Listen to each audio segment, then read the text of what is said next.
Fuck it.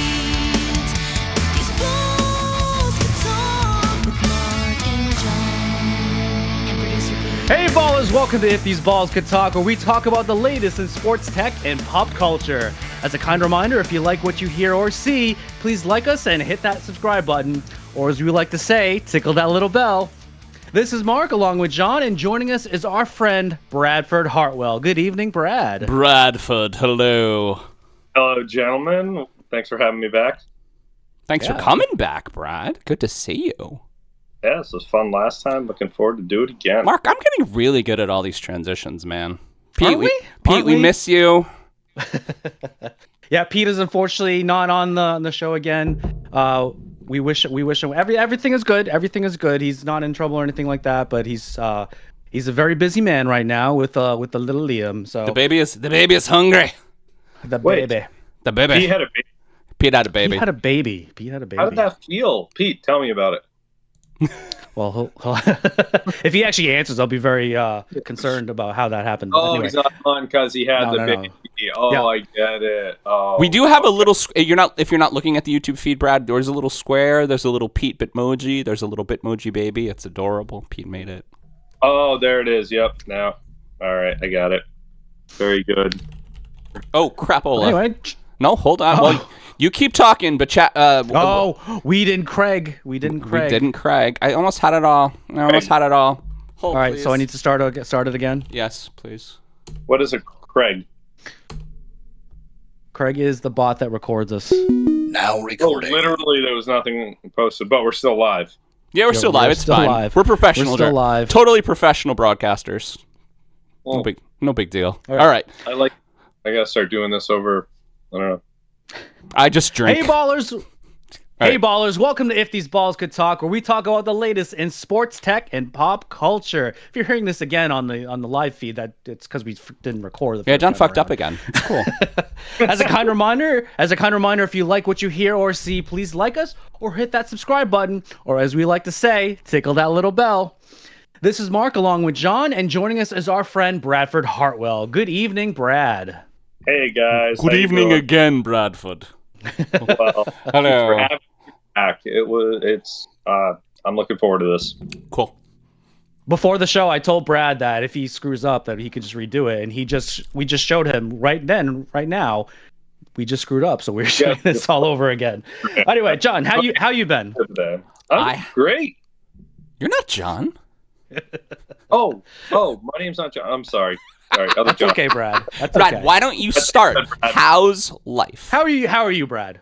I'm great. John, back to you. By the way, shout out to Brad's current wife, Lindsay. We would have loved to have her on the show. Hey, what are we talking current wife, Mark? That's weird. It's a weird because thing to that's say. how Brad refers. That's how Brad refers to her. The reason Lindsay's not on the show is because last show I called her my current wife. And now she's not. So now she just, it's been about 8-9 months. I'm working on getting to talk to her again. You're like, she lives in Westchester. Yeah, 2025. 2025. The year of Brad, Lindsay. I'm in the big. I am good, as I like to make fun of myself. I discovered water this year and lost 30 pounds, and that's still going really. Water. It's still going really well. I have so much water that right now I'm drinking bourbon. Wait, you said which you lost 30 pounds? 33 since last February. Ooh, way Rock to and go! roll, Wait a minute. right? We have we have a You have a thing for that? thing for that. Me. And Does that mean you can start running again? I don't know. My ankle's still shit, but maybe. Oh, I thought you just cut off your ankle and that was the weight. Well, yeah. That's not 33 That's pounds. an Who easy has a way to lose some pounds real Who has quickly. 33-pound ankle? Jesus Christ. Great grandmother. Oh no! Jamie's good. Mel's good.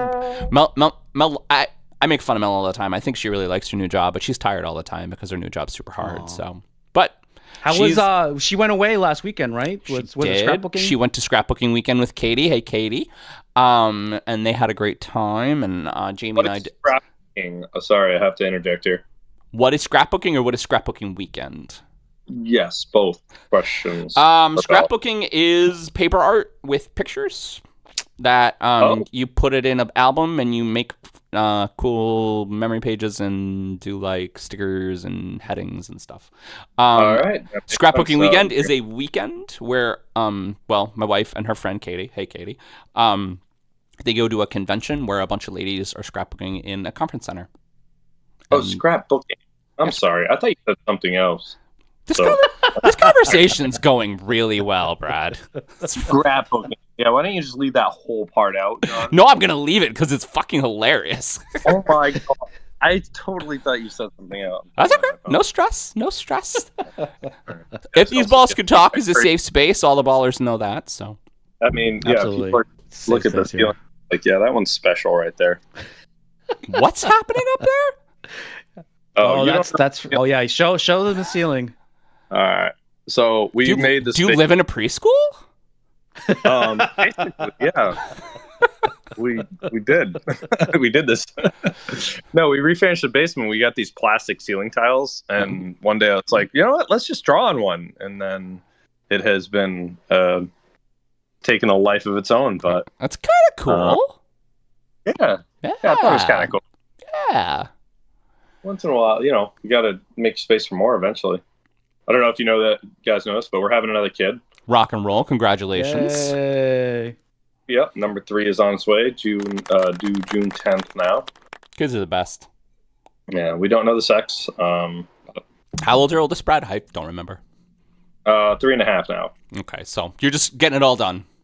Exactly. We got a Rosie who's 3.5, a Lily who's 1.5, and yeah, TBD. God. And we're doing home birth again? Yeah, we're gonna do a home. Well, Lindsay's gonna do a home birth. And it'll be an adventure, but hopefully everything goes well. Fantastic. Yeah. Great. Fantastic. All right. Shall we continue? Well, you should tell me how you're doing, Mark, and then we can continue. I did nothing. I got nothing. You done nothing?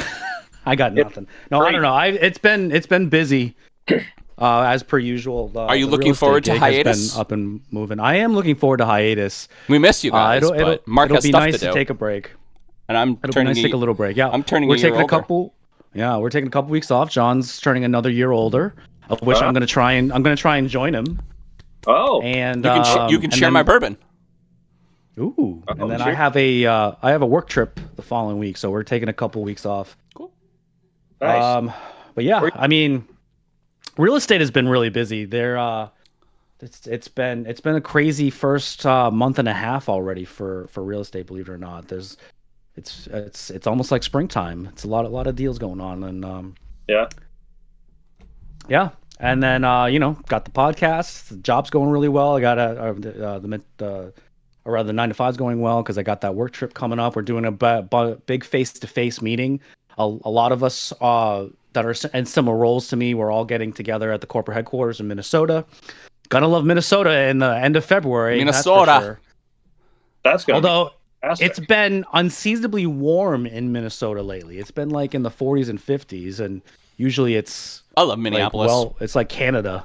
Are you gonna bring your ice skates? No. You've seen me try to ice skate. I have.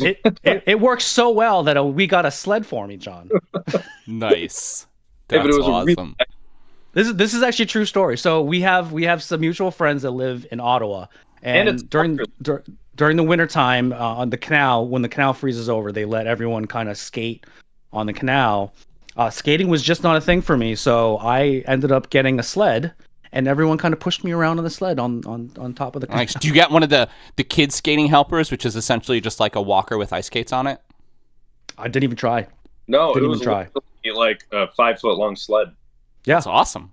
Like that we pushed. It was like a giant shopping cart. It was amazing. Actually. Did you push? It was awesome. Did you put like a pillow on it and like nope lights? Like it was pretty much just a wooden box with skates. like the princess that you are. And he rode head first like this the whole way.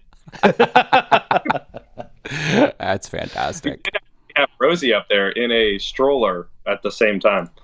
Or no, you didn't have kids back then. Owen, right? Oh, Owen, that's right. Owen was on skates. That's right. Okay, yeah. How old was he at the time? Was he 3?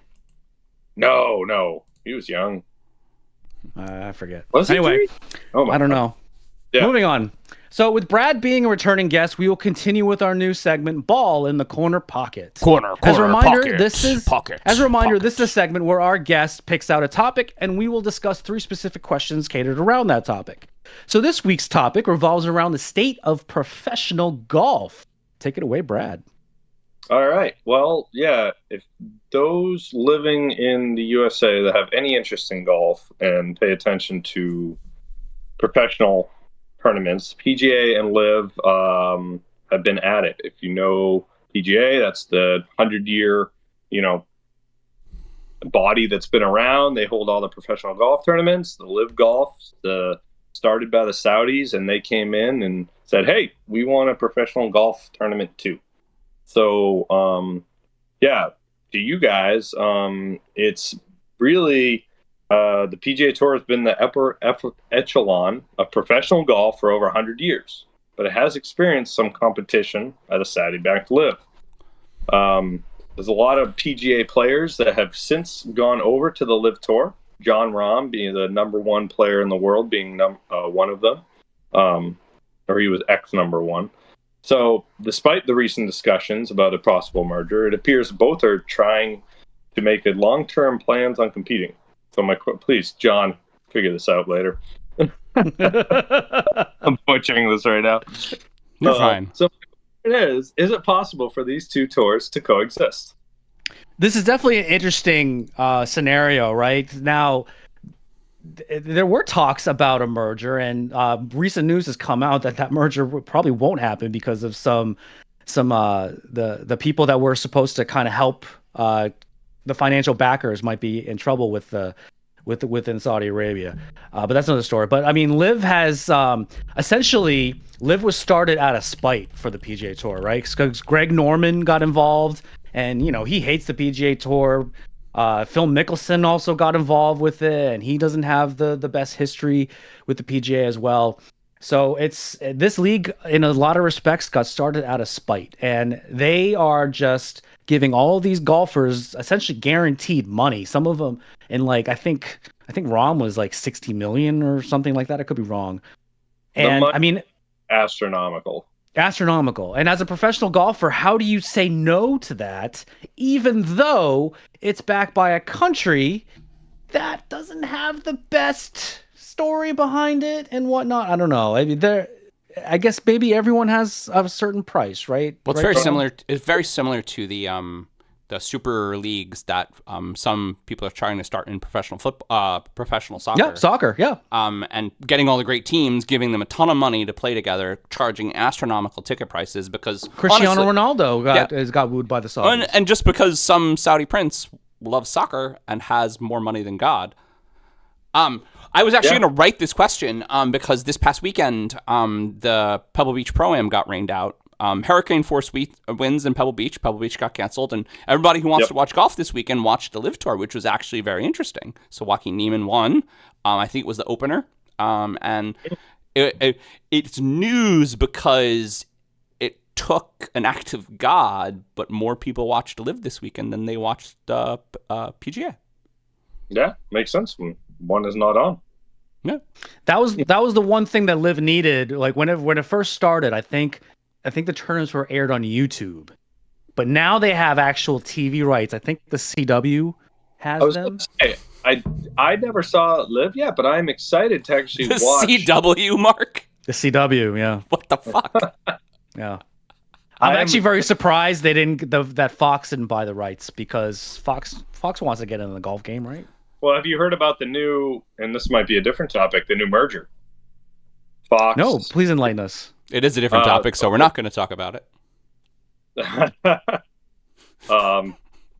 Well, if you guys want to touch base and then cut this out. Is this golf related or is this no? It's a sports streaming merger, and we are going to discuss it later in the show. There is a major sports streaming merger that is happening between Disney, Fox, and Warner. Yeah. All right, we can wait for that because that's very interesting. That is very interesting. As far as the live golf stuff goes, so I do want to ask about the spite question or the spite thing. Greg Norman, I used to love Greg Norman. Like the shark on the hat. It was like the coolest thing ever. Granted, I don't know Phil Mickelson, but he had a hell of a flop shot. Still has a hell of a flop shot. Best short game in the league back in the day. Genuine dudes. I don't know their backstory. I don't know the whole thing with the Live Golf. It does seem sketchy, but I will say I like the idea, and especially with the Waste Management Open this weekend, what the 16th hole on that event has brought to the game. PGA could use a little life and, get the game more fun and, for a better term, rambunctious. I don't know. So that's an interesting point. So we talked about this on the podcast a little while ago. The Australian Open, which is a big tennis tournament down in Melbourne, Australia, they on one of their courts, they actually started, or they took down some of the bleachers on court 6, I believe, and they added a courtside bar with like a DJ and whatnot. So essentially, that court is not very quiet anymore. It's tennis and golf are like the big snooty sports, right? That you gotta have. There's a certain decorum. You have to be proper. You have to be quiet. But Australian Open did this, and it was pretty successful. And because that bar was like full all the time. Some of the players didn't mind it, but they're the players that aren't like the big names though. So they're the ones that kind of get it. It's like we're trying to attract more people to the game of tennis that probably wouldn't normally go. Yeah, go like this. Well, I think it's the same thing that I said when we discussed it previously. I mean, there is a certain degree that you have to go at a younger demographic at some point. Mm-hmm. You have to just try to get more people to be watching a game, because the only way you're going to get on TV and the only way you're going to get money and the only way you're going to play your players is by getting sponsorships. That's it. Yeah. And let's be honest, golf is the most exhilarating sport out there. But going back to what you mentioned, though, the Waste Management Open is this weekend. The 16th hole is a big party hole at that tournament. Can you just guys explain the Waste Management Open more? Because it's like the third time you said it. It sounds ridiculous to me.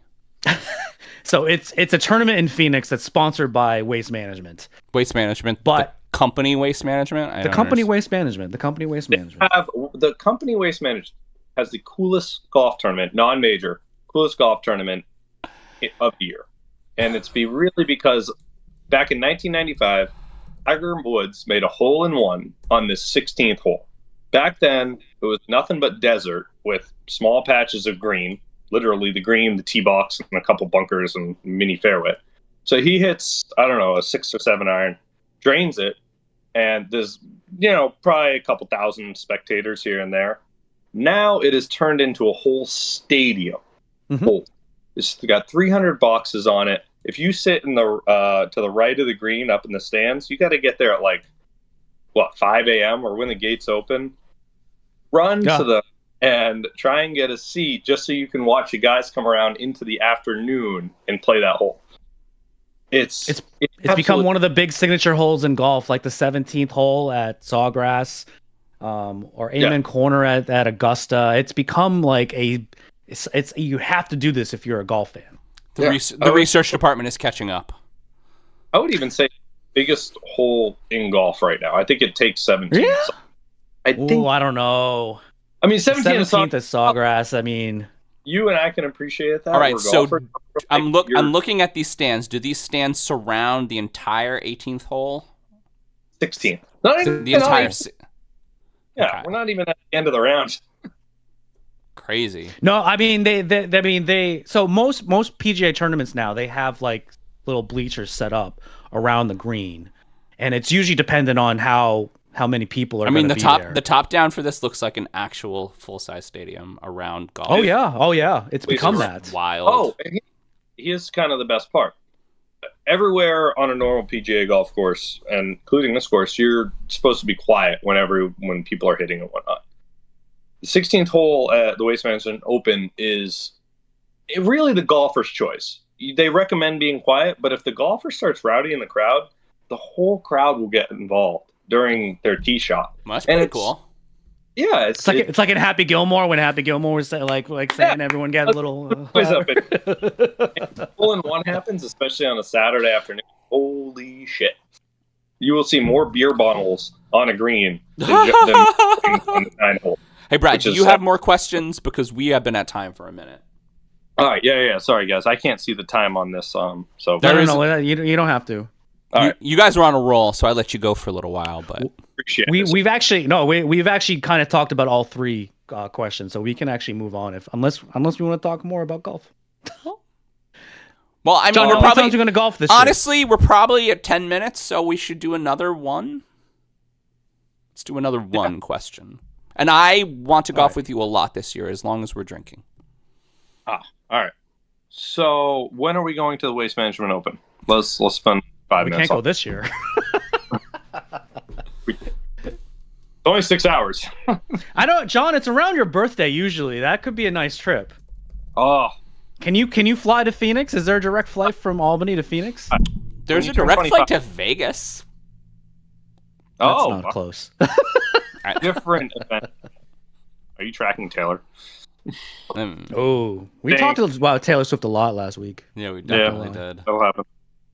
So, anyways, no, I mean, if you guys just want to move on, we can. No, ask another question. We honestly have time for it. I'm trying. We actually talked about like pretty much everything except the second one. Yeah. All right. As a result, all right, I'll start this one. So the next topic, number 2. As a result of having to compete with the LIV Tour, the PGA decided to undergo some changes to their format to help their side, including tournaments, win. Oh, sorry. I didn't write this very well. Basically, there's a new format to the PGA this year, and it's kind of the question: is this a good or bad thing? Now, I wish I had more time to research this, Mark. I'm sorry, I don't actually know a ton about it right now. I don't know if you do, but. Really? Because you brought it up to me like you knew a lot about it. But anyway, I mean, there's a few things going on. I keep seeing it every time. So I watch all the tournaments, right? Every week I get into this, and then every weekend they're like, "Oh, new tournament." I have 2 kids, and I didn't have time to really look into it. So I'm gonna say right now that there is some more. Basically, the FedEx Cup is like the Super Bowl, right? You win the FedEx Cup. It's the playoffs for the PGA tournament. Yeah. And how you get there is there's different points involved for every tournament. Now, my understanding of the new format is they're adding 10 tournaments during the year that people are able to get more points or something like that. Yep. So I believe they're called signature events. Signature events, yes. Makes sense. But yeah, you can get more points. I believe it's no cut as well. At least some of them are. Maybe not all of them are, but but essentially the PGA is trying to give these guys more opportunity to make more money. Yeah. Because they don't want to lose them to the LIV Tour, that it's essentially giving them guaranteed money, like almost like celebrities can make at comic conventions. They're also allowing people in. I think they're allowing 10 people in, and then another 5 on top of that, so 15 total. And there's something with some of those events that coincide. So yeah, I definitely want to look more into that, and I'll get more into it so when you guys have me back on in another year. We'll be...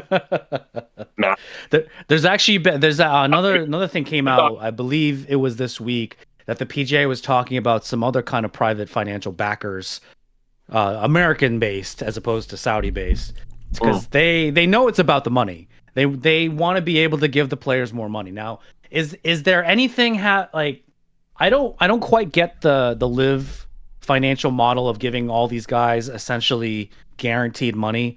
I mean, they're shelling over pretty much billions of dollars, almost. I don't know if it quite actually reaches $1 billion, but I think it's pretty close.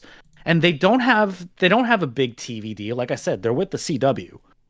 No, I think they're just trying to get it started. They're throwing money left and right. By the way, what does that feel like? Wouldn't that be a great feeling to just be able to throw money left and right? $1 million about it. There you go, Christmas. But it's not a very good long-term financial model, right? Like eventually they're going to have to get that money back. Yeah, so either it bites or it doesn't. Oh. Personally, I think the PGA just needs to bide their time, and LIV will be like, okay, we're losing our shirt over here, so they have to do something. There's definitely a market for it. Of course. I mean, They're wooing all these great players. Brooks Koepka, John Rahm. Who else? I forget. those are those. And I will say it has hurt. Phil. Sure. You look at a lot of those guys who aren't playing anymore. It's a disappointment. I really wish they were. Well, the problem too is, and this was the problem this past weekend, just that they don't have access to each other. So there's only a certain amount of money for grabs. There's a ton of people trying to grab it, and where do they go? Well, I mean, it's their job, and they have to practice all the time, and they have to work out all the time. They're professional athletes, so they go where the money is. I'd go where the money is. Up for them. It's a life, but it's a job. Like, you know. Our podcast. Sure. That's what we do. All right, everyone. Shall we kick off this shindig? Yeah. Wait, I think I have a first topic. Do it, man. You don't understand. I could have class. I could have been a contender. I could have been somebody. Instead, I got the first topic. I'm really excited. Mark, I'm really excited for these, man. Like a lot. Like, I'm really excited. Pete's going to be so proud of you. Hey, Pete. All right. For those who listened last week, we talked a lot about NFL football and some of the hullabaloo surrounding the Super Bowl. However, we failed to really mention the NFC representative in the San Francisco 49ers, believe it or not.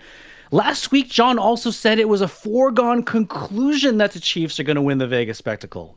So, everyone, it's in the script. Are we underestimating the 49ers in this weekend's Super Bowl? I've been saying this for weeks to you, Mark. Brock Purdy is just okay. You do not like Brock Purdy. No, but I mean, he wasn't. It's not like everybody just picked him last because he did great in college. It's not like he was this gifted athlete. I mean, he's just fine. He's completely passable, but he has a great team. The thing about the Niners, I think, that makes them really cool is they do throw and run very well. I mean, they have a lot of weapons, like a lot of weapons. I think that, and I'm a big proponent of this. I think guys like George Kittle, who, by the way, ranked his teammates and put them in Harry Potter schools this weekend at one of the Super Bowl press events. I think guys like George Kittle in the locker room are incredible. You know, that's incredible for morale. Dude's just fun. That team camaraderie, I hear there. Yeah, for sure. But the thing about that is, when it comes down to it, winning the Super Bowl is hard. And Patty Mahomes has won a whole number of Super Bowls. And at the end of the day, the Chiefs had a mediocre season, but have been fantastic in the playoffs. Fantastic. And it's because every time Travis Kelce enters a playoff game, he catches for 100 yards and scores a touchdown. I mean, it's hard to beat a team that has who said this last week? Jeff said this last week. Best coach, best quarterback, best tight end wins a whole bunch of Super Bowls. I mean, I don't know if it's going to be close, honestly. Here's the problem, though. I think that the Chiefs are going to have Travis Kelce it's not going to get open, I think, because the 49ers, they have Dre Greenlaw and they have Fred Warner, probably two of the best middle linebackers in the game. Yeah, or linebackers in the game. I don't think they're both middle linebackers. So he is probably going to be tightly covered by one of those or by one of the safeties. So one of the wide receivers is probably going to have to step up. The other thing about the Chiefs is they're going to be missing one of their starting guards, Joe Thuney. And their offensive line is looking a little bit suspect, a lot like when they lost that other Super Bowl when Patrick Mahomes just had to run for his life the entire time. Because the 49ers have a front four that can rush the passer without blitzing. 49ers don't blitz a lot. Yeah, that's true. I mean, 49ers go ahead. is going to have to show up. That's absolutely no. They're going to have the game of their life. Yeah. I don't know. I actually haven't watched much 49ers ball as far as, you know, what's been happening in the playoffs. But I know McCaffrey, obviously, he's stupid. Insane. He's been insane. It's like having two people in the field. So right now it's 12. Third arm, so it kind of works out. Like, Chris Jones is a real difference maker, and I think the things that the Chiefs are struggling with this season, where there's not a whole lot of offensive weapons besides Travis Kelce, and honestly, Isaiah Pacheco is having the season of his life. But besides them, I think that Chris Jones is keeping the offenses on the other team very aware. And also, this is a very big point, when you face the evil empire, whether it was the Cowboys or the Patriots, now it's the Chiefs, when you face the evil empire, you get a little nervous. You get too cute, and that's what happened to the Ravens. You get in your head, right? The Ravens got too cute, and they beat themselves. So, I think, yeah, you're right about that. Like, experience is going to come down to it. Like, Andy Reid has got a boatload of experience now.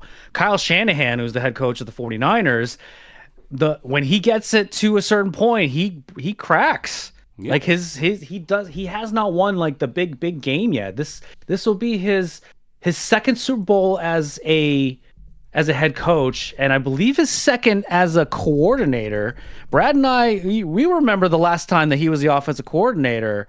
It was a certain 28-3 game that he did not do very well at the end because I don't know, for whatever reason. Yeah, I mean, I don't know. Sorry. I kind of think that it's going to be close in the beginning, and I think this is going to be a very good game. I think it's going to be close in the beginning, and I think the Chiefs are going to blow them out in the second half. Oh, I don't see that at all. I don't see that at all. I think we have two pretty good defenses. Yeah. I feel. Do you guys have 5 and 2? We have what? Do you have squares yet? Do you have numbers 5? Oh, squares. No, I don't know. John and I usually will do something. One of us will probably do squares at the last second, and then it's like, and then I ended up buying like half of them. I didn't do squares this year. I don't know and why. I still lose. Granted, I didn't do squares this year, and I spent, I don't know, $40 on DraftKings, 20 on the Chiefs to win, and a number of little parlays. I have a Travis Kelce parlay that I really like, where he has to get 80 yards and a touchdown. 80 yards running? 80 yards catching, a touchdown. The Chiefs have to win, and they have to be first to 10. And that's like 10-1. Well, you said Mahomes has to get 80 yards? No, Kelce. I said Kelce. Oh, you said Kelce. I'm sorry. I thought you said Mahomes. Then a couple of other little prop bets. I like DraftKings a lot. I did all my Super Bowl gambling on DraftKings this year. I got you, John. I heard. I wouldn't be surprised if Mahomes catches a touchdown. I don't doubt that at all. His name's not Lamar Jackson. In fact, I would just love that. Yeah, right? No, he's Patrick Mahomes. I got it. I think the best pass Lamar Jackson made last week was the one to himself. Mm-hmm. How do you even mark that? Like, does he get a catch off that? I think he gets both. He actually gets a reception, yeah. Yeah, he gets a reception and yards after. He gets receiving yards, he gets a reception, he gets the pass, he gets all. That's got to be bonus points for fantasy. Bonus! And we are at time. All right. So, very quick. So, all right, John has the Chiefs winning. Brad, who do you have winning the Super Bowl? I got to go with the 49ers. John's going Chiefs. I'll put my 20 on the Niners. Go Purdy. It's a flip 'em for me. I still have not decided. Although John knows this, I am the cooler. Whoever I pick, the other one's going to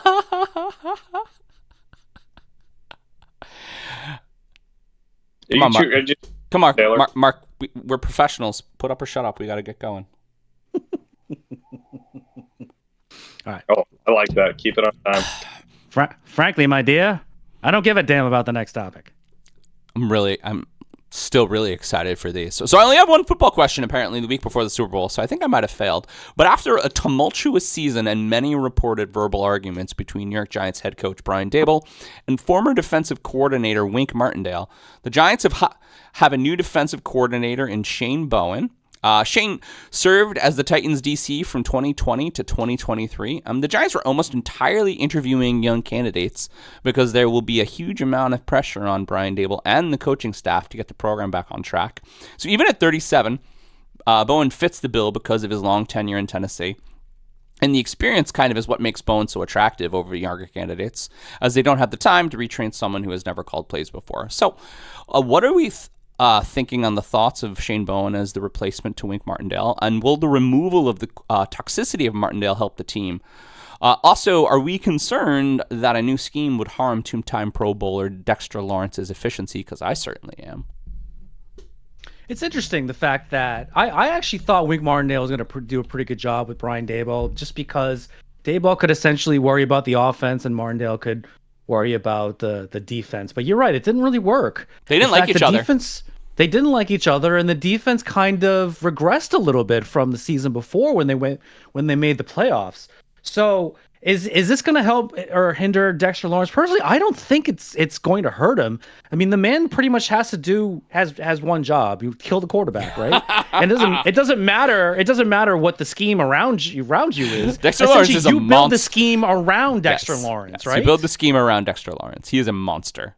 Bowen, at least in Tennessee, played a 3-4 zone, and so there's some concern that that will not be happening, right? And so you're taking your best player that you've thrown all this money at, and you're like, well, we don't really need you anymore. Though, when you think about it, Tennessee was very, very good at the run for the last 4 years. In all of Bowen's years, Tennessee has been very good at the run. So I don't know what I think about it yet. I like that we didn't get some terrible, staff coach, no internal hires. I didn't want that.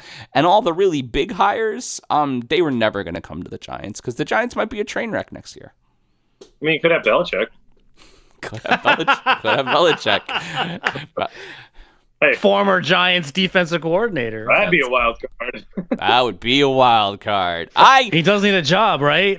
I mean, I don't think. I see. That's the thing, and kind of why that makes the question interesting is because there were a lot of really big coaching names are still up in the air, and I don't think they thought about those guys. And I think Bowen's a good choice, and like I said, because while he is old, he is not tenurely old. He has not had a big job. 37 is younger than all of us, right? Well, yeah, but for in professional sports age. Professional sports age. Yeah. Keep in mind, Sean McVay. He's what? He was the youngest NFL coach up until now for 6 straight seasons. He got hired when he was 30 years old. Mike McDaniel's the youngest right now, right? He just seems like he's... No, Gerard Mayo is. Gerard Mayo on the Patriots is. Oh, shit. That's going to go really great for you guys. Hey, we're going to talk about that a little later. But it is very interesting, the fact that Pete Carroll, in his 70s, Bill Belichick in his 70s, Vrabel, who's not in his 70s, but he's a tenured coach. That's the new thing. Everyone, NFL franchises, they want the new thing, the young hot kid that's gonna save their team. What's going on, Brad? Do you want to say something? No. What about Bill Belichick's son?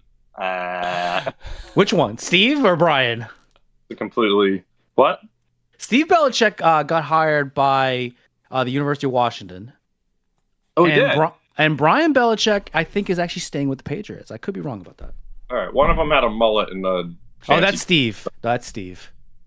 Oh, that's right. He did do the whole tongue thing, didn't he? Yeah. Oh, I remember him for the mullet, not for the tongue. It was wonderful. and that's the thing, all these big names that are just sitting in the wind, like Belichick and Vrabel, they were not even in the conversation. We're like, you guys, you're not going to come. And then Belichick needs a job. Belichick at the very least got interviewed. Vrabel didn't. I don't think got interviewed. And then Pete Carroll, I don't think got interviewed. Belichick took an interview with the Giants.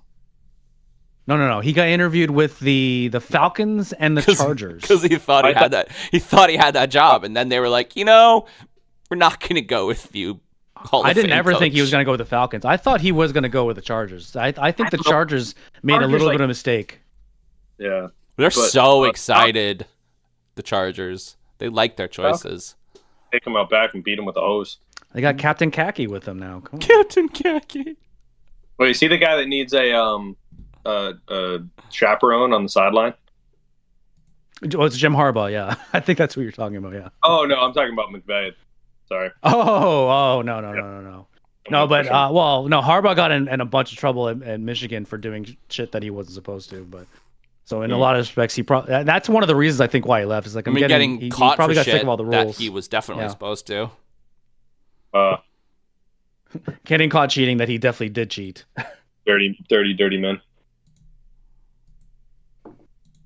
All right. Ready? You're just gonna read from your thing again. I'm really excited. I have to find another. Do it now. Do it. You've got to ask yourself one question. Do you want the next topic? Well, do ya? Punk? Oh. Are you gonna do voices for all of them? I'm gonna have to record them all, Mark. I know. Now, this show generally is dominated by New York sports fans, like our last topic. So I'm very glad that my fellow Rhode Islander Brad is joining us for this episode. But as Bradford and I both know, it has been a minute since this area was the city of champions. In fact, this past season, we saw both the Pats and the Sox finish last place in their respective divisions. But better days may be ahead soon, as it was announced that Theo Epstein will be a senior advisor to the Sox, and the Pats have a new coaching regime along with the number 3 pick in the upcoming draft.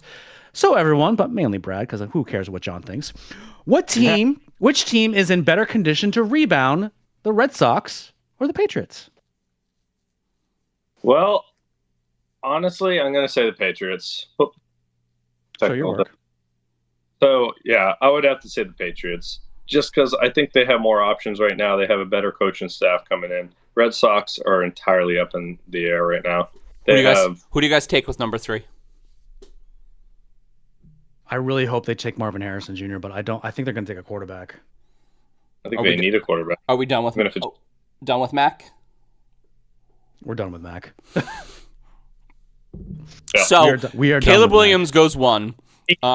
Does Drake May go 2, and then you take Drake May goes 2.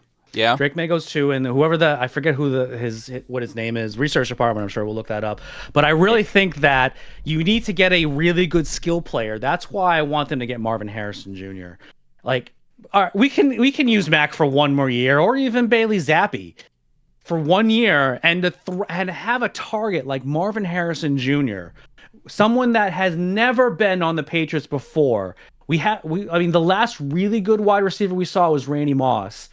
And I think Marvin Harrison Jr. is going to eclipse Randy Moss just in sheer talent. Maybe not necessarily in stats, but he just seems so talented. And it's a player you can build a franchise around. I don't know, Brad, what do you think? I think you need to build the O-line and get a good quarterback. You don't need to draft an offensive lineman number 3, though. Oh, no, I'm not saying that, but work on that for next year. You know, we had a lot of injuries this year across the board. And the O-line, you know, whether it was Zappi, whether it was Mac, it was just always pressured. You look at these other quarterbacks, they have 2 seconds in the pocket. Not Daniel Jones. We don't want to talk about Daniel Jones. No. Yeah, all right. You get my point.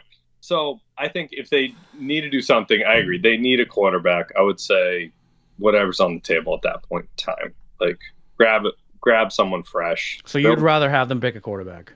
I would have them take a quarterback. Yeah, that would be. So what do you think needs to fix the Red Sox? They have Theo back. Everything. They traded Chris Sale. Chris Sale's not a Red Sox anymore. Hallelujah! You know how I was doing backflips when that news came out. Oh, ask me after the Netflix release of the 2004. First of all, they're following all of the Red Sox next year. I don't know if you heard about that, but I did hear about that. I might have to get Netflix now. Yeah, exactly. So you can steal ours. No, they check now. You can. I know, right? Isn't that a bitch? Actually, check now, fuckers. I might have a VPN. Yeah. Anyway, probably just our internet. You just have to live in Brad's house. Yeah, he's upstairs right now. Don't tell Mayor. Shh. I mean, I actually think the Red Sox are closer than the Patriots. I really do, because I think the Patriots almost have to do a complete rebuild. Meanwhile, I think it's a lot easier to rebuild in for baseball than it is for football. Of course, it depends on their farm system as well. I mean, maybe the Red Sox don't have the best farm system, but they still have Rafael Devers and they have Trevor Story. They have a pretty good offense. They just need pitching. the nice thing about baseball is, yes, that I would say pitching. I agree with that. Pitching is like a group, right? You got your pitching group, you got your hitting group, your relievers is obviously part of your pitching. The fielding just kind of goes along with everything. In football, you have that one player though, like the quarterback is that team. In baseball, I think if you can have a solid group of pitching. I guess my point is throughout the year, you can work easier with the baseball getting to that end of season playoff goal. Well, our problem with the Patriots the last 2 years, it's like we just haven't had that quarterback. No, it's no. I'm in actually agreement with some other alleged experts in the NFL. I think the Pats did Mac Jones dirty because he's had 3 different offensive coordinators in the last 3 years and no weapons. And no weapons. I mean, no weapons. I think he could have been a solid quarterback, and the Patriots just didn't use him right.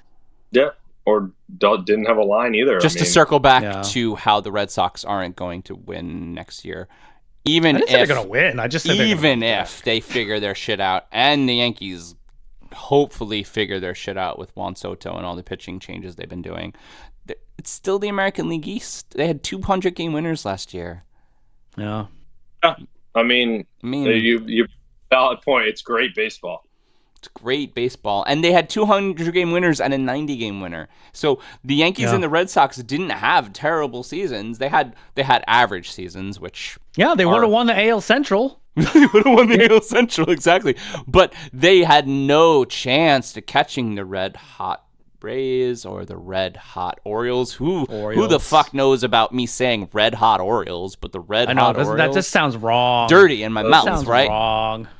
But it doesn't want to go to Yards, but they didn't. Oh, Camden's is a fucking great stadium, by the way. You should go to Camden. I love Camden Yards. You should go to Camden Yards again because I like Camden Yards a lot. Not far. That's an easy one. And when you go to Camden, I did go to Camden Yards with John for a Yankee game, Brad. Yeah, you did. And they won by so many, and there were so many Yankee fans there that the Orioles started 4 fights because they were so fucking mad about how bad it was going. They're so mad. So fun. You know, I've never been to the Yankee Stadium. Never? I haven't been to the new stadium. I went to the old stadium. Sad panda. I know. I wish I went to the old stadium. That is one thing I do like. I'm not missing much. Fox fan, I have to hate the Yankees, but it's I appreciate that kind of history, and I do wish I. Yeah, well, the new stadium's cool. It's different. I heard it's awesome. It's awesome. Wonderful. Honestly, the food's great, which is cool.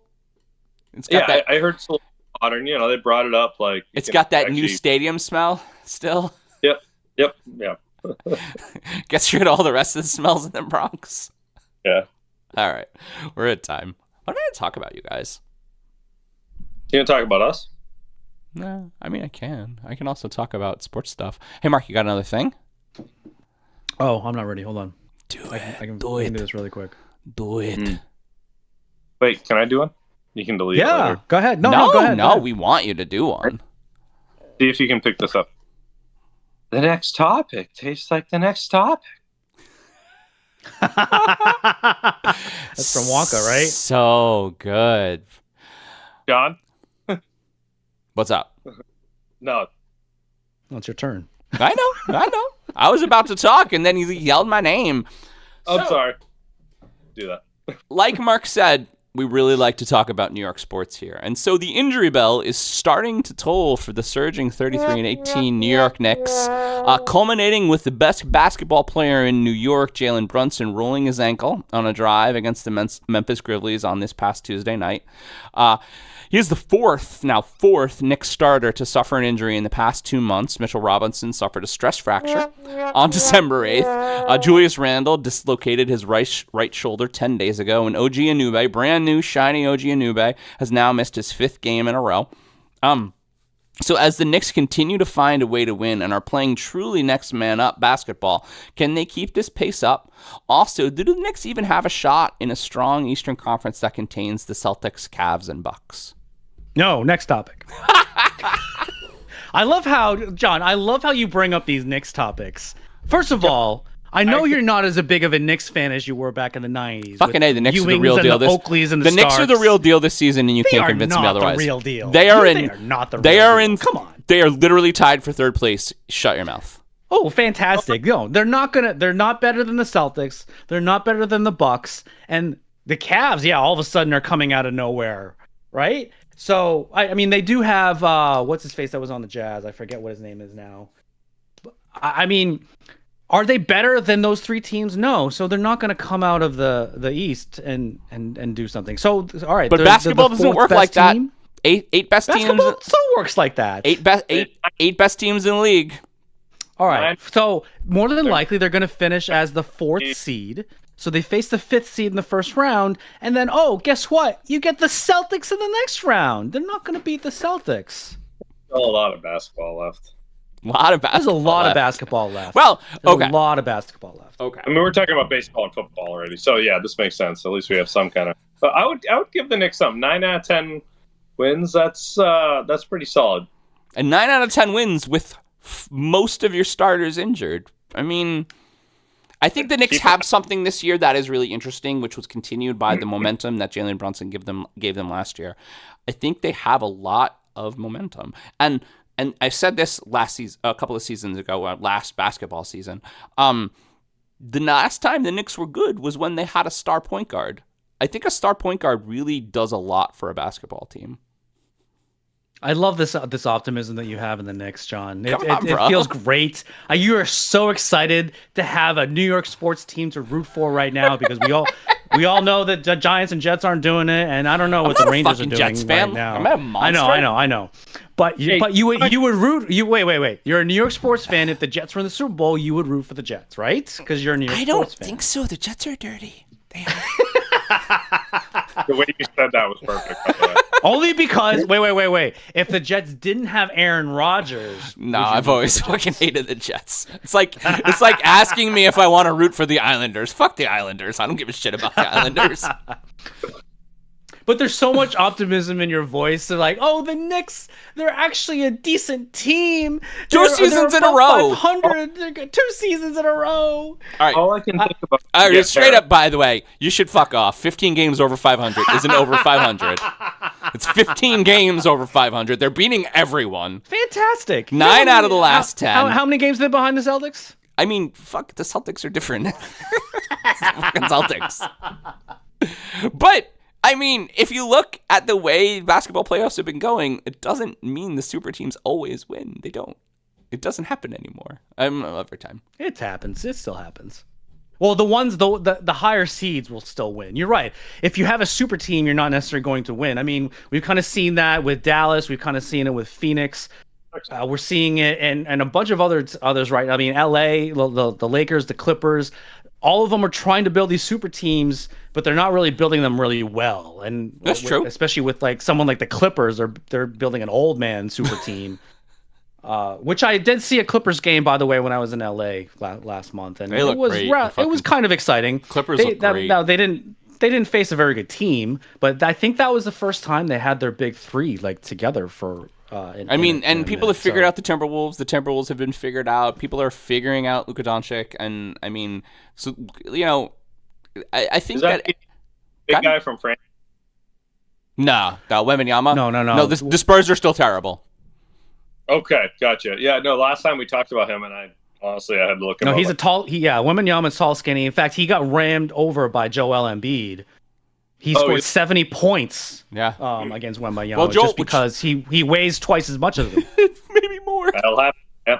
He's a twig. Maybe more. He's a twig. Joel Embiid, by the way, and just to talk about the Knicks beating the Sixers in the first round, sorry, Eric, is Joel Embiid's his knee fell off, and so he's broken. He's broken, maybe for a while. He's broken. And without Embiid, the Sixers, like Eric has been saying, they got no one. They don't really have a lot of folks. I don't know. He'll be fine by the time playoffs come by, though. I hope the Knicks are looking to make really big splashes because I think they feel the momentum. And I hope they don't give away Randall. I like the Inube trade. Besides him being injured this last month, I like the Inube trade a lot because he's big and he's kind of scrappy. And that's what your power forward needs to be. Your power forward needs to be big and scrappy. Charles Oakley, right? Hell yeah. Well, Charles Oakley was big, but he was scrappy. He wasn't a 7-footer like Anube was. No, I think Oakley was what, 6'7", 6'8"? 6'7", 6'8". Yeah, but he was Yeah. he was 90s basketball where everybody the quintessential 90s power forward. Yes, the quintessential 90s power forward, exactly. And him and Horace Grant beating the shit out of each other for 48 minutes.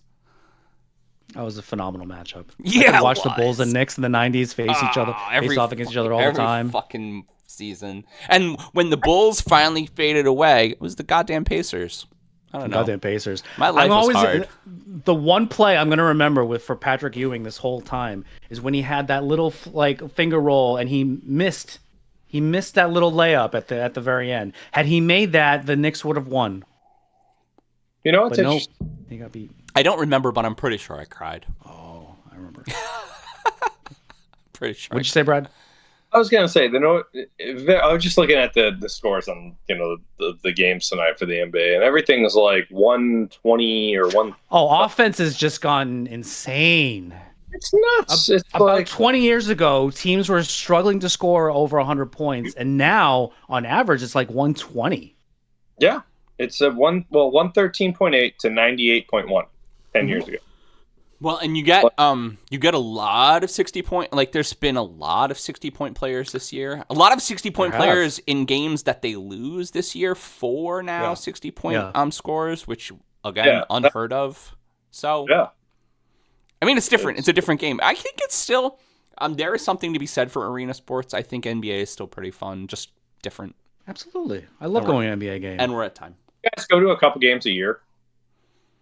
I used to go to a few Celtics games every year.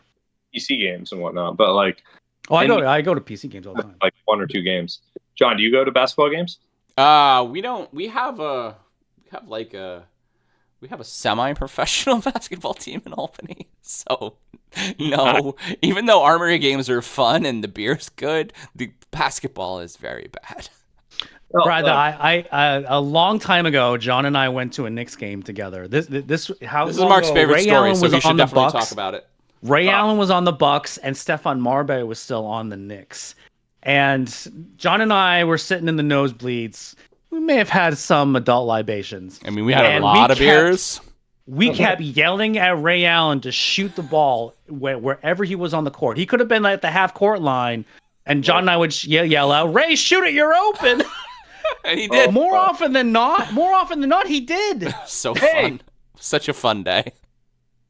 He wanted to be on this podcast in 10 years. Maybe. Yeah, that was the master plan. It's a good end, Mark. Can I step away for a sec? I mean, we are on a live broadcast. Do you have to pee? Be right back. Yep, I'll just be right back. All right, sounds good. You got nice shorts on. Oh, thank you. I mean, you got to keep going, Mark. So let's just keep going. I'm trying to look for my next topic. All right. Oh, I got one. Actually, Pete may have done this one already, but I'm still gonna do it. It's fine. Pete's not here. E.T. Phone home. Next topic. I love it, and Pete has not done that one yet. I thought he did an E.T. one. I'm so excited for these. Now, we've joked about this in the past, but it recently came to light that billionaire Peter Thiel has decided to financially back what is being called Olympics on steroids in something called the Enhanced Games. John, have you heard about this? I have not. I'm excited. This is my idea. That's right. The former investor of PayPal and Facebook is looking to create competitions where performance-enhancing drugs are legal and even actively encouraged. Body armor and weapons. He's expecting to make an announcement during this year's Olympic Games in Paris. So, everyone, what do we think of the concept of the Enhanced Games? I love that we live in this dystopian future where this is real. No. This is the worst time. This is maybe.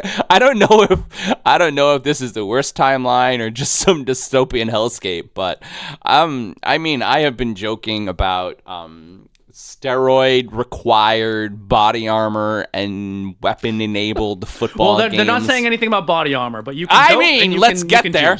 Let's get there because fuck. I think that's carried steroid body armor or something like Okay, that. No. So Gotcha. there's a at this year's Summer Olympics, there's going to be something announced called the Enhanced Games, where it's essentially Olympics games where steroids and other performance enhancing drugs are going to be legal and actually encouraged. I heard about this. I thought it was a hoax. You're saying it's a real thing. Now, It's a real thing, backed by Peter Thiel, Here's the billionaire deal. Peter Thiel. I guess we have to really discuss whether or not this will be approved by a number of the Snowflake Nancy corporations that like to bitch about shit like this. Because at the end of the day... What corporations do they have to go through? Peter Thiel's richer than God. But at the end of the day, I mean, people are going to be asking questions about why we are like encouraging steroid use and encouraging people to break the rules and cheat the rules and bend the rules. Right? The ethics behind it, right? In a world where this could be some sort of fun, fictional, semi-realistic, like docudrama thing, I think that would be very, very entertaining. Yeah, it would probably be, you know what, they'll probably do it for a few years. It'll get a bunch of hits, watch it, kind of like Gladiators, right? That was, everyone was on steroids. Granted, they didn't know what the hell they were doing back then. It wasn't like public. But I could see it eventually coming off. For John, your kind of point there. I don't know. Mark, what do you think? I mean, John has been kind of hinting that he wants something like this for a while. And the fact that it became to fruition, like it's in my dreams. I had to bring this up. I had to bring this up on the episode. So, literally, and we'll probably talk about it again if and when they actually announce it. It's literally during a sports fever dream for me. I've literally been talking about this for multiple years. Did you guys see the Muscles and Mayhem documentary on Netflix about American Gladiators, by the way? You said Netflix, so no. Shut the fuck up. Get Netflix like a real human, Mark. Christ. No, but they ESPN did a documentary about American Gladiators. So I mean, it was so clear that every human that was on American Gladiators was on steroids. They were all juicing. They were all juicing. To see some big, like, ginormous, like, steroid juiced person chasing these normal people through like these crazy obstacles was amazing. American Gladiators was amazing. Literally the top of American television, I think. Brad, do you remember American Gladiators? What? Do you remember American Gladiators? Me? Oh, I love American Gladiators. Dun, dun, dun, dun, dun, dun, dun, dun. All right, I'll stop. Standing up there with the freaking like the tennis ball weapons. I wanted to do. I was like Nate, my brother Nate. I was like, run. That game, man.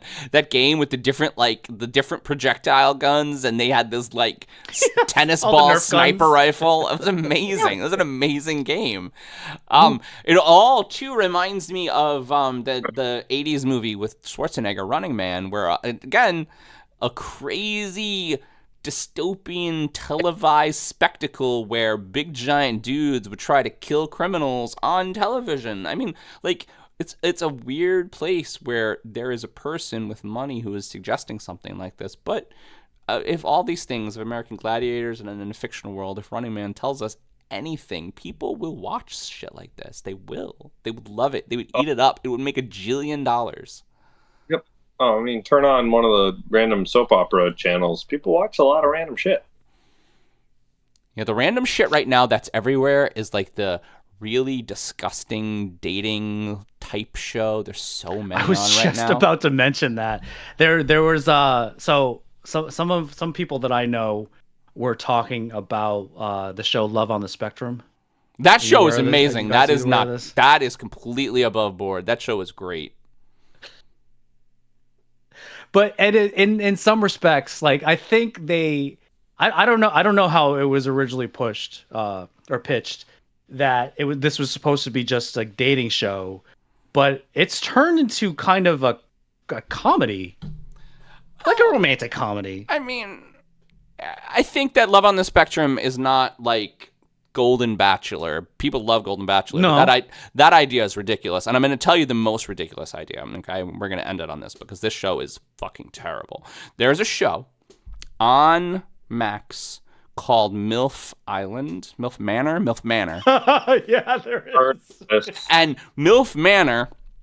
Okay, so my wife and I, we watch random television on Fridays while we hang out and we'll like do something. But we were like, fuck, MILF Manor, let's try it out because we all remember MILF Island on 30 Your Rock, wife right? wanted to see Yeah, she did. We all remember MILF Island on 30 Rock, right? We're like, well, that's fucking close. Let's try it out.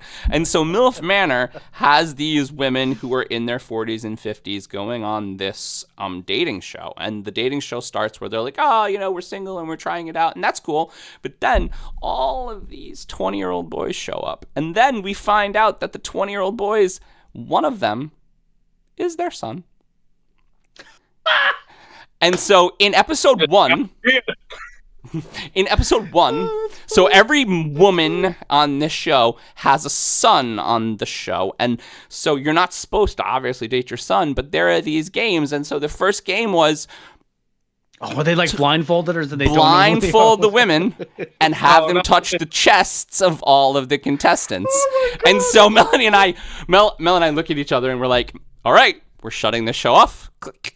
And we stopped watching MILF Manor because that was a line that they crossed.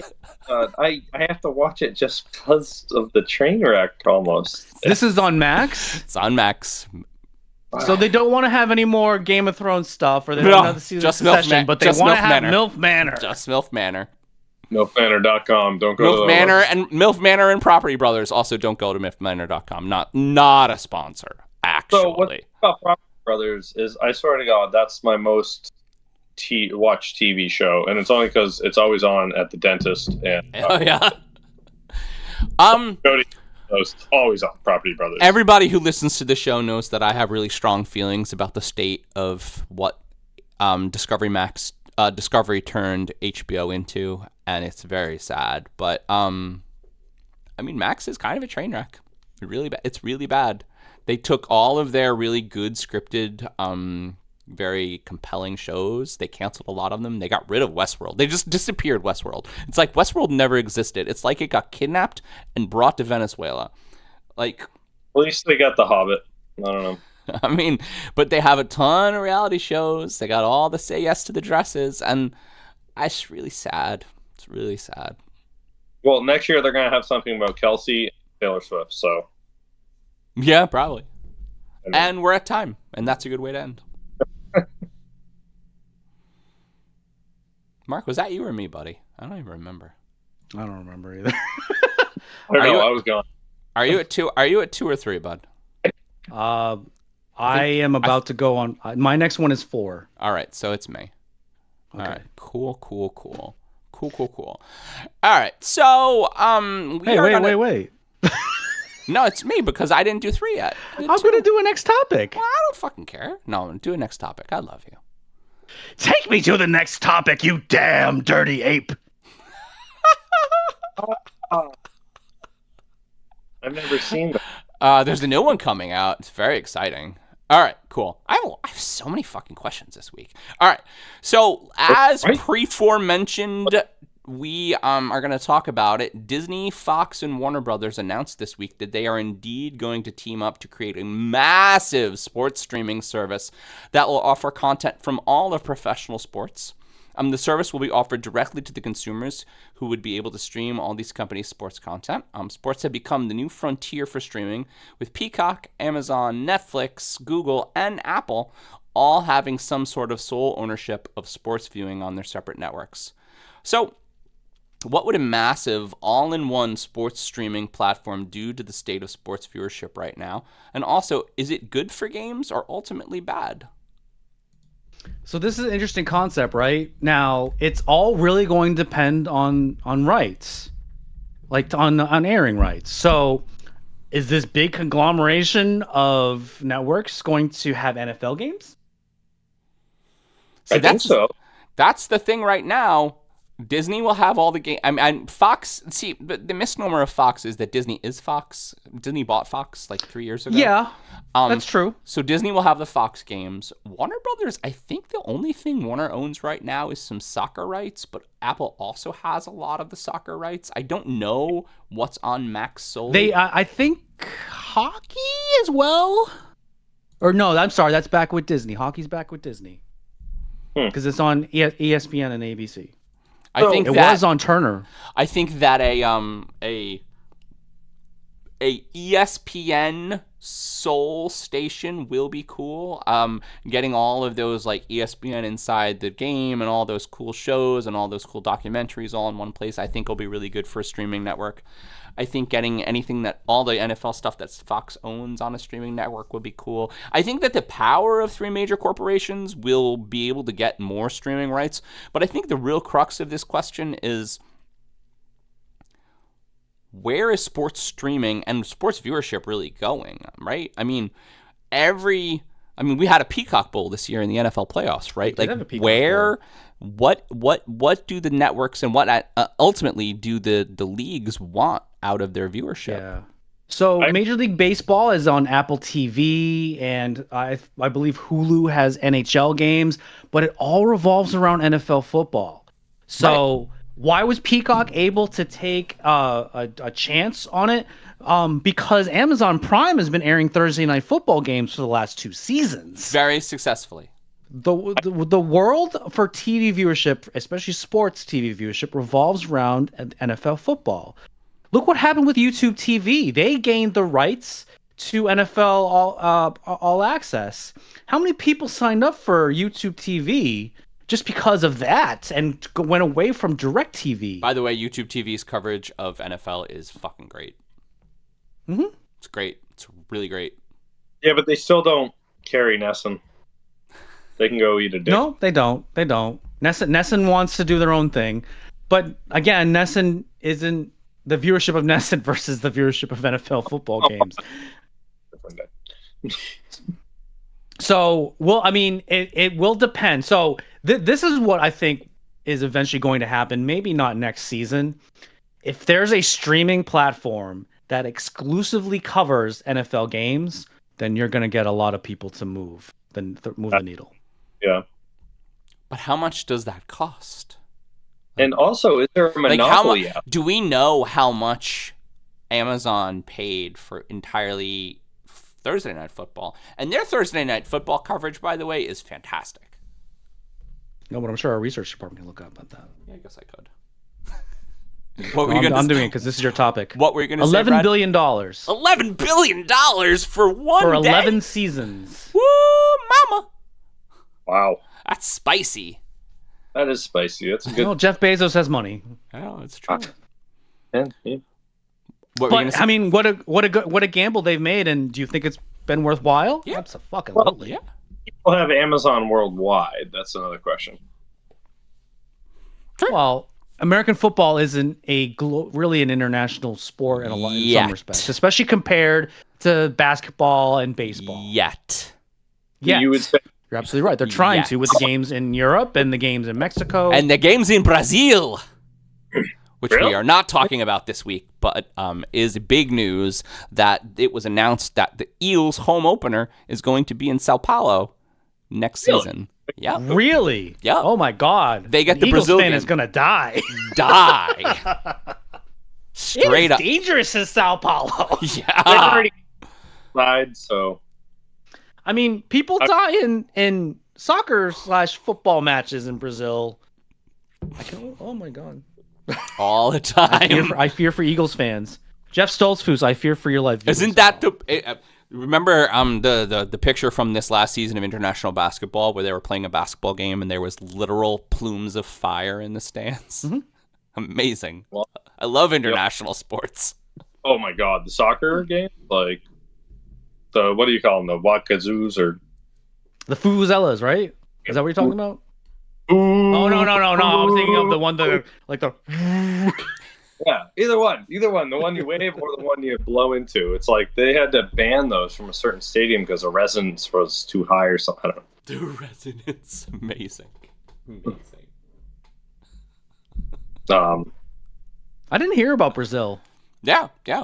And I mean, the NFL is really excited about it, but it's literally that's an interesting choice for the NFL. It's literally a different day, so they're gonna do I think it's a Friday game in the beginning of the season, which is wild.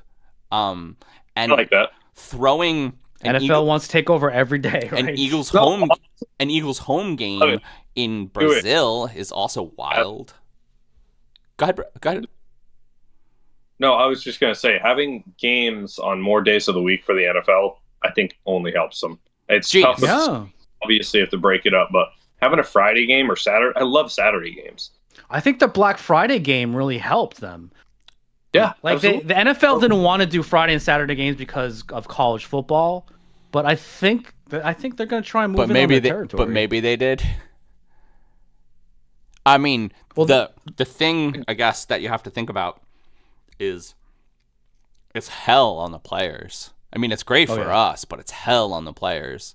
Well, they hate Thursday games. Yeah. Yeah. I mean, short weeks are definitely tough, obviously. But then they get a little more break leading up to the next week. Yeah. It's give or take, right? Yeah. But I mean, they already, as Mark said, they already have the Thursday games. But the Black Friday game, I mean, you're thinking after Thanksgiving. I think that was successful for the NFL, the Black Friday game. Turkey, you come back to your house, wherever you're. Yeah. I'll tell you, we at If These Balls Could Talk really like to kind of scoop a lot of sports news, and my friend Mark said a whole year ago that the NFL was moving international, and I think they are. And I think it's really on the wall, and it's really obvious, honestly. And we're at time. I'm waiting for them to go to Africa and Asia, though. That'll be kind of the true test. I think of all countries, they probably should have picked something a little safer than Brazil. In fact, they picked some Brazil, and that wouldn't. Okay. I mean, we had a Patriots fan or someone at a Patriots game die. I mean, this past season. Imagine if something happened in Brazil. That's going to be a big deterrent, I think. You just don't hear about it. All right. Do it. Hold on, I have to pick your next topic. I thought I had one and then I forgot. Oh yeah, that's right. Here's the next topic. That was supposed to be Jack Nicholson and here's Johnny in The Shining, but I'd love a new Shining movie. I really like The Shining a lot. Why haven't they remade The Shining? Well, they made Dr. Sleep, which was a sequel to The Shining, and Dr. Sleep was actually very good. Oh. Okay. And now it's time for my favorite segment because I get to unload a bunch of old topics. Quick shots to your balls. Hey-o. As a reminder, here's when I ask quick fire questions that everyone will give their first impression to. Is everyone ready? I'm so happy about this.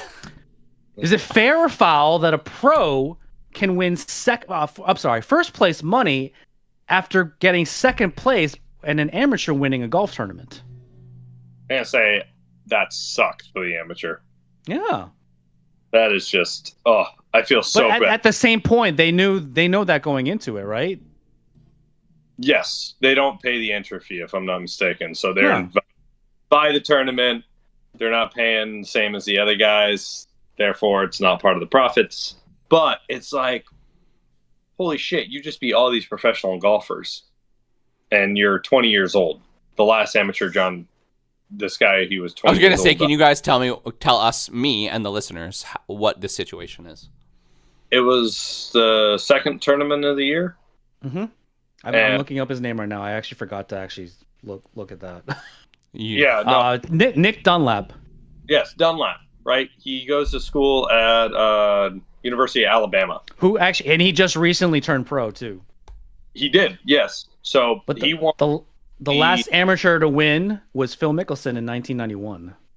Isn't that crazy? 23 years. So he won this tournament, and I forget what the prize money was. Is it like F1 in NASCAR? If you win a major or place in a major, do you get to like have your professional golfer's license or whatever? Nope. No. Well, in a major is a different story. Yeah, that's the whole thing. All right, it's just like moving on. Because these are supposed to be quick fire questions. Sorry, I could go on for this. This is like, keep going.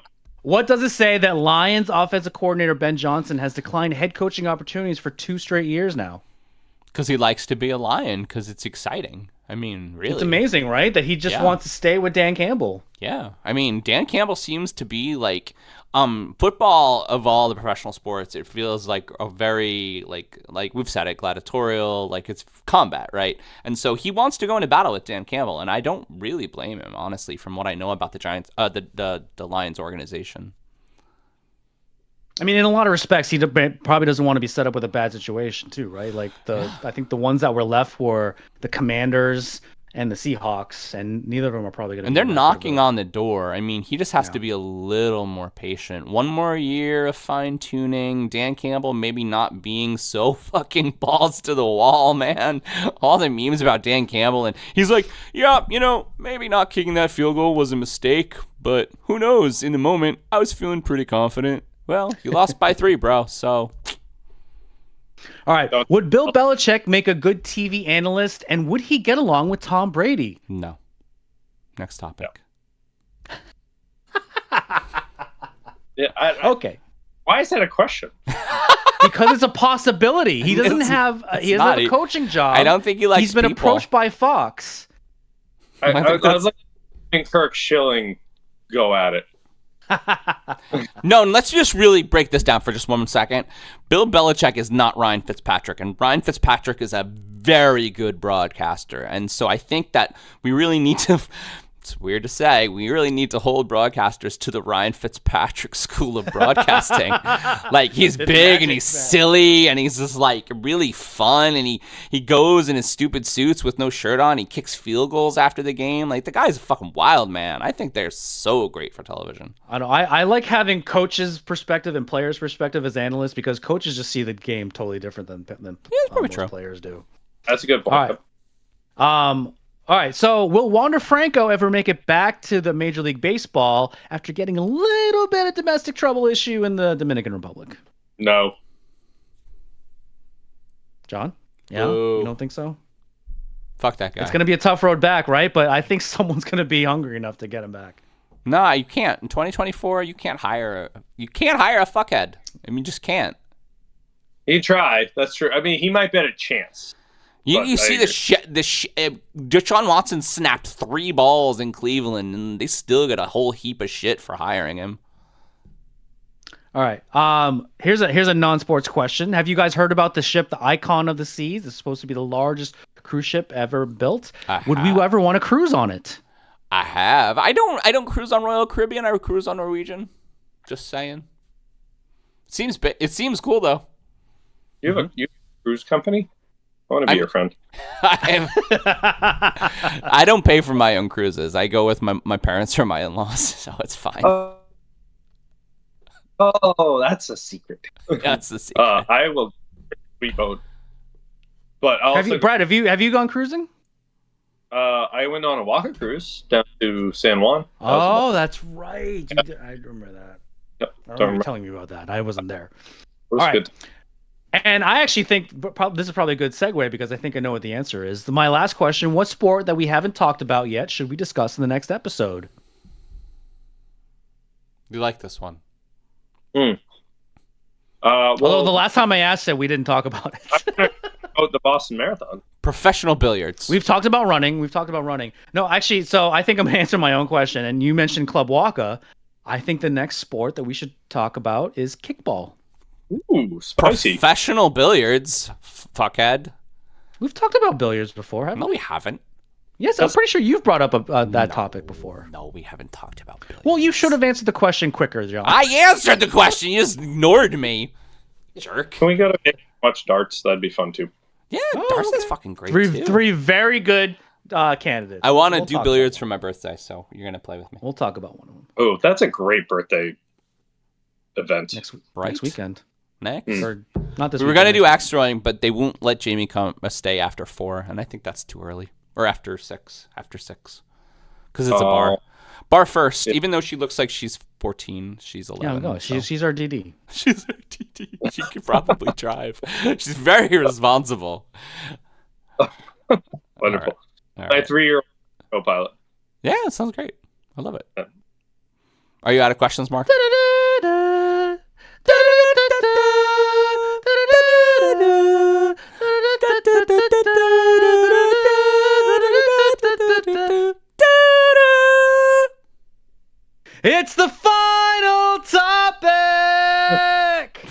was really good. We did that awesome, Mark.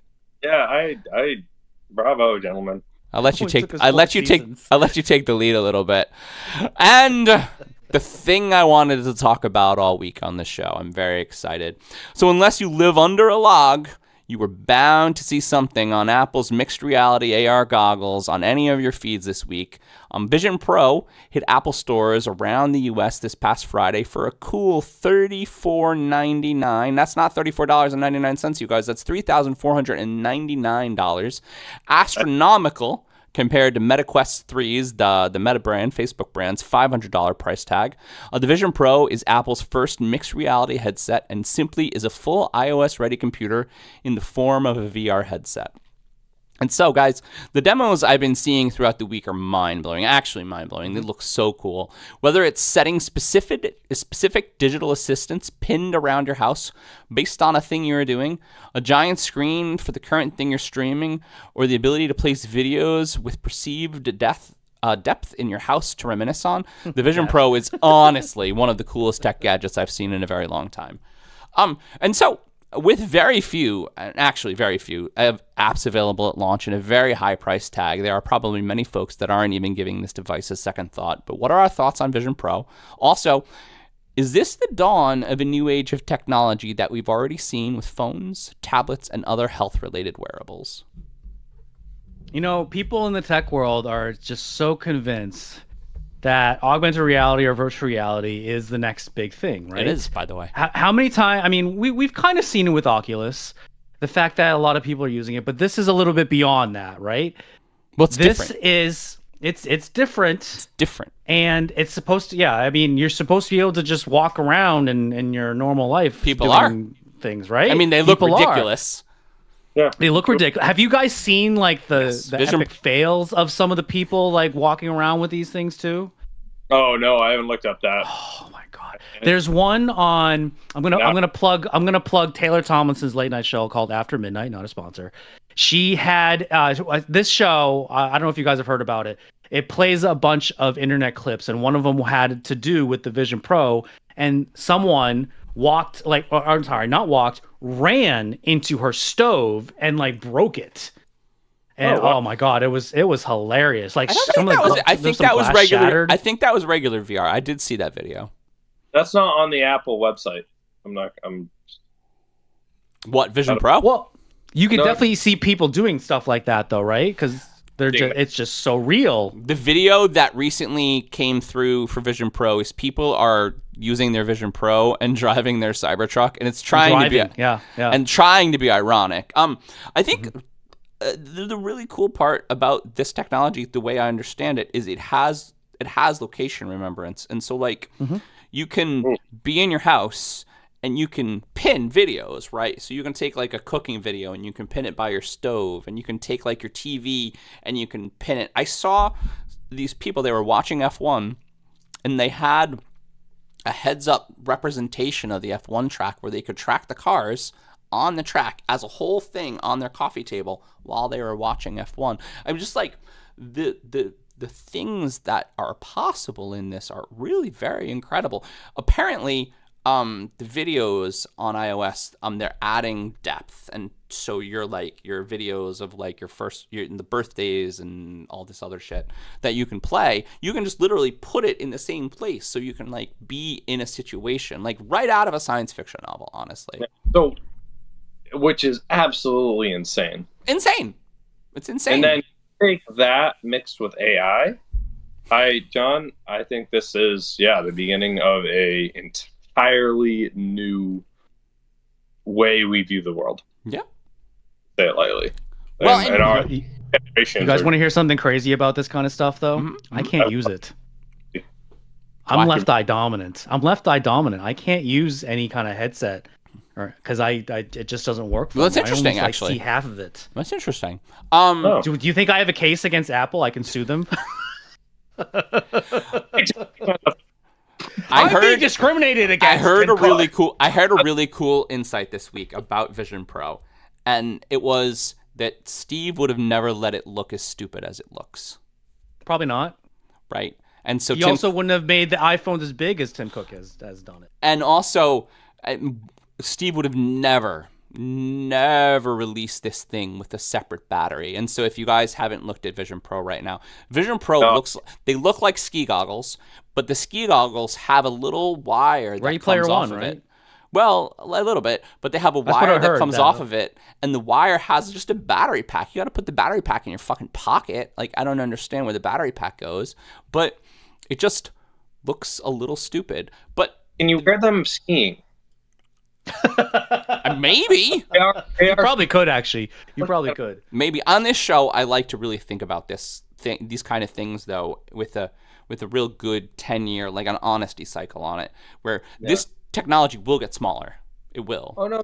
Headphones used to have wires. Everything used to be stupid. Everything. Yeah.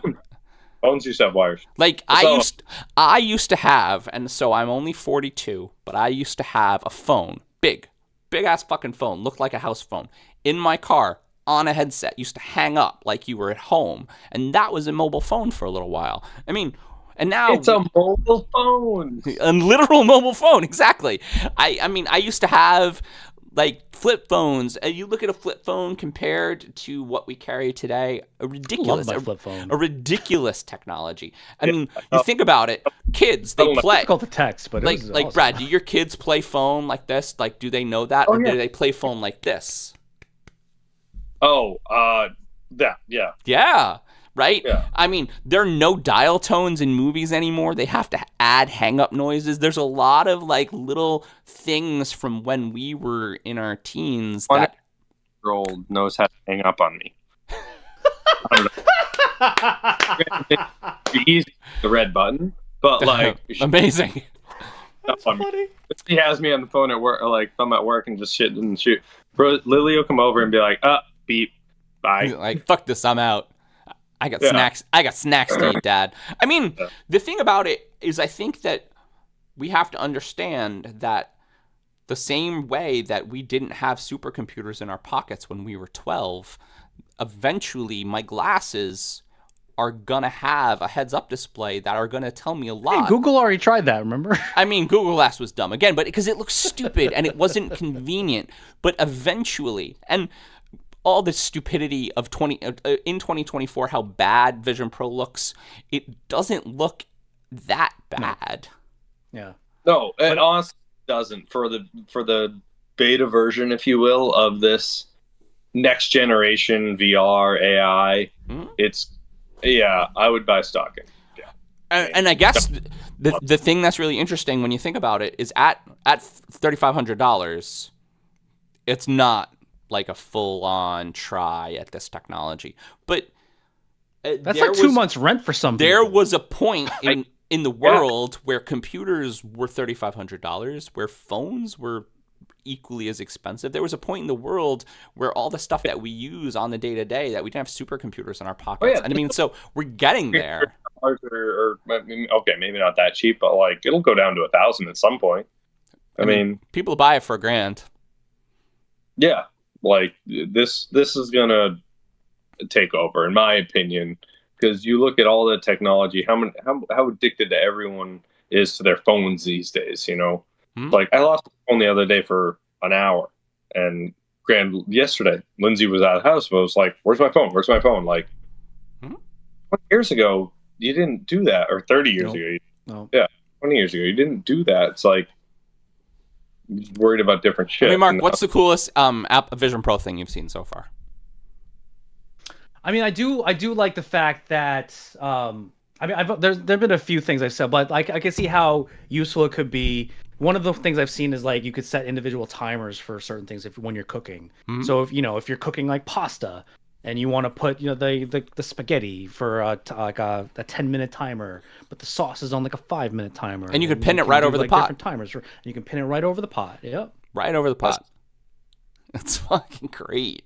But I mean, like come back to that pot. Like if you leave, it goes off, or and then I would say that it probably still tells it. You, but yes, it stays with the pot. They're all location based because you're pinning it. Yeah, it's location based. Yeah. Yeah, this 5-minute timer. What the commercial, but the possibilities though are the commercial I'm seeing a lot is people on an airplane with their Vision Pros on watching like a movie like in the entirety of the airplane, like the biggest screen that you can put in your vision, and you just put it there, right? I mean, it's cool. It's really cool, and I think that as people think about it as a technology, it's gonna get cooler. Now it's gonna get better. What's interesting, and also the reason I bring it up is that Quest 3. So that's the Meta version, the Meta headset. Quest 3 does also already have augmented reality at $500. I don't necessarily know why Apple's put their headset so high, but I think it might be partially Apple. I think it might be partially just the Apple tax. Yeah. Is the Quest 3, is that a clear screen? Like, no, the Quest 3 looks dumber. The Quest 3 has 3 little lines on a piece of plastic. And if you look over there, that's my Quest 2, which, by the way, very convenient, $300, and it works great. But it doesn't have AR; it's just VR. Yeah, I haven't seen these things. VR is really fun, really fun. Beat Saber, actually, quit talking, or we'll all we'll all explode is a really fun game to play in VR. Oh, I thought you were just dangerous. Or we'll explode. We are in the darkest timeline. All right, I think we're good, Mark. All right, so that has been our topics, and I'm actually going to do this right because last week I did this and I jumped the gun a little bit. And an administrative note, we'd like to mention we will be off for the next 2 weeks for a certain birthday, and because this isn't our full-time gig. We would like to thank our guests for joining us. Thank you, Brad. Thank you, guys. Thanks, Brad. Appreciate it. Please subscribe to us by tickling that little bell or follow or like us on our socials at If These Balls Pod on X, Instagram, Facebook, Threads, and TikTok. Our website is www.iftheseballscouldtalkpod.com. This is Mark Pescian for my partner John Campagna and producer Pete Steffen. That's what we feel they would say if these balls could talk. Bye, man.